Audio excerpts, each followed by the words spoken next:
Looking back at your start last weekend, probably not exactly what you wanted. How much of that was elements? How much was it, not feeling it, or just lead us through that start from your perspective? I mean, before I had gone out originally, like throwing and in the bullpen and stuff, I felt great. I had taken the previous week off, so I felt like I was ready to go. My arm felt good, body felt good. Just going out there, I guess it was different. It was a little different from the bullpen, and just having to adjust. That first inning was a little rough, so I think coming out in the second and third, I just had to get more familiar with the ball and how much rosin to use and stuff like that.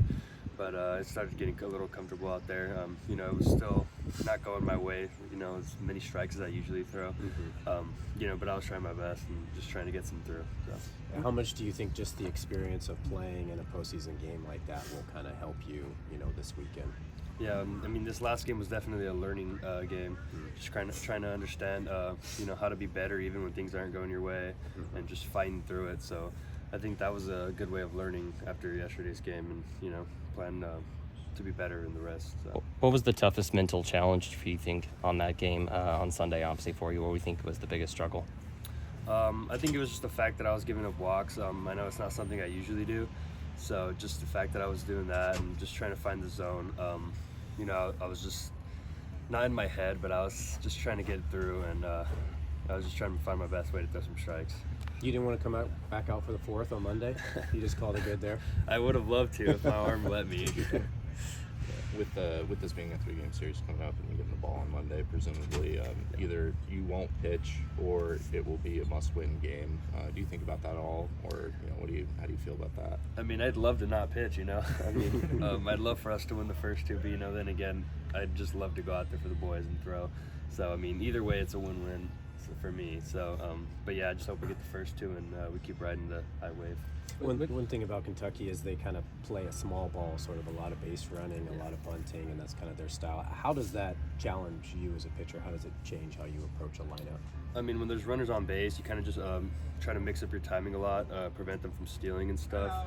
When there's no runners on, it's not really too much different for me. I think just when there's runners on, just knowing like who you have on first base and who's on the bases. So just understanding, who's going to go, who's not, and how much of a threat they are. When you have a first inning like that the other day, what does between the first and the second inning look like for you? What's your process in the dugout? How are you trying to get back on track? And I guess just kind of take us through that process. After that, I'm just kind of thinking, just attack, right?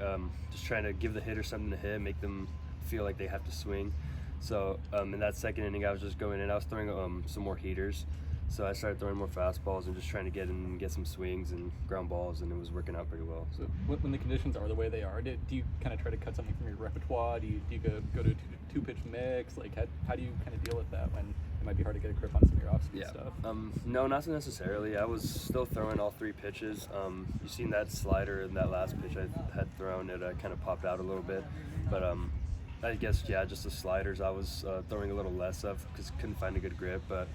I was still throwing all three pitches, trying to keep them attacking them. So, your guys' lineup gets so much attention; it kind of overshadows everything that you guys have done. But I guess, what do you like about your staff and your odds against Kentucky heading into the week? Yeah, no, I love how we're aggressive.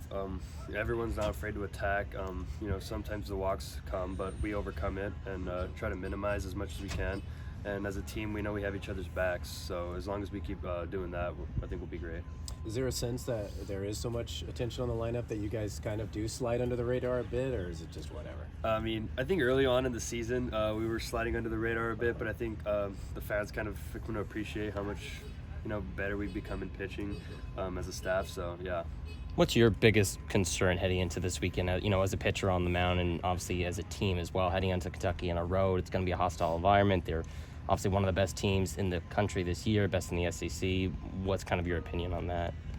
So I haven't done too much research on the hitters so far or anything like that, but I just know they're a pretty good hitting team. They're just a great team all around, so it's definitely going to be a good series and competitive, and we just hope to one-up them and kind of stay aggressive. Is there anything different you have to do in terms of preparation? You pitched a lot of road games, but it's sort of maybe a different type of environment that maybe you're used to. Anything in your preparation this week to address that, I guess? No, I plan to stay the same. I think they're fans, and their team are going to be pretty loud too, and I think I've gotten a little used to it being here at Goss. I know it's not going to be on our side as much, but just I've gotten kind of used to the loud crowd and stuff like that, so it's not really like a main factor that I have to change in my game. What do you think is the biggest stride you've made in your game, just from when you arrived in Corvallis to now? I think just attacking with my off speed more. In the beginning of the season, I was super reliant on the fastball. I would throw it maybe 80% of the time. I've started mixing in more changeups and sliders, and I think that's worked really well. Throw the hitters off. And how are you feeling about the changeup these days? Oh, it's been well. I've been really loving it. Those are kind of the three you lean on. Mostly? Yeah. We heard a story from Skip after the Saturday game of during Jacob's outing about he and Dor were debating if they were going to let him keep going, and you poked your head in and said, "Yeah, let him keep ripping." What were you seeing out of him, and how much? Obviously, you pay a lot of attention in the dugout when you're not going, but what are you looking for when you're watching those guys? Well, with Jacob, you just know he's not going to want to go out, right? So I just kind of knew he was in that zone, and he was being aggressive, and he was doing great out there, and I just knew that he was going to go out and do it again.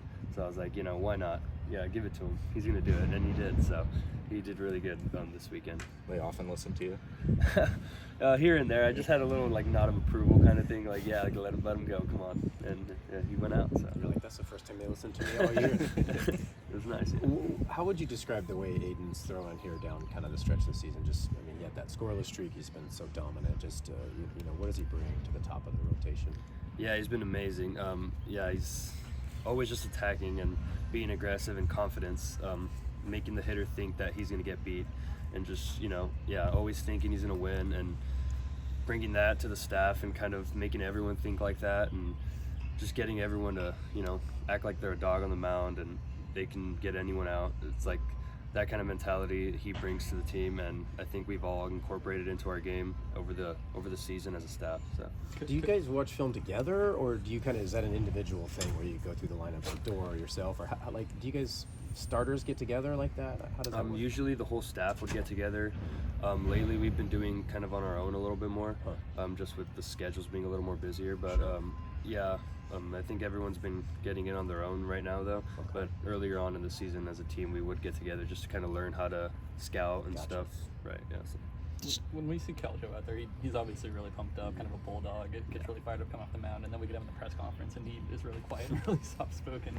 What do you think is closest to the normal Nelson, if you can kind of describe it? Nelson's a pretty funny guy. I don't know how much he likes to talk around you guys, but when he's off the field, he loves to mess around and have fun.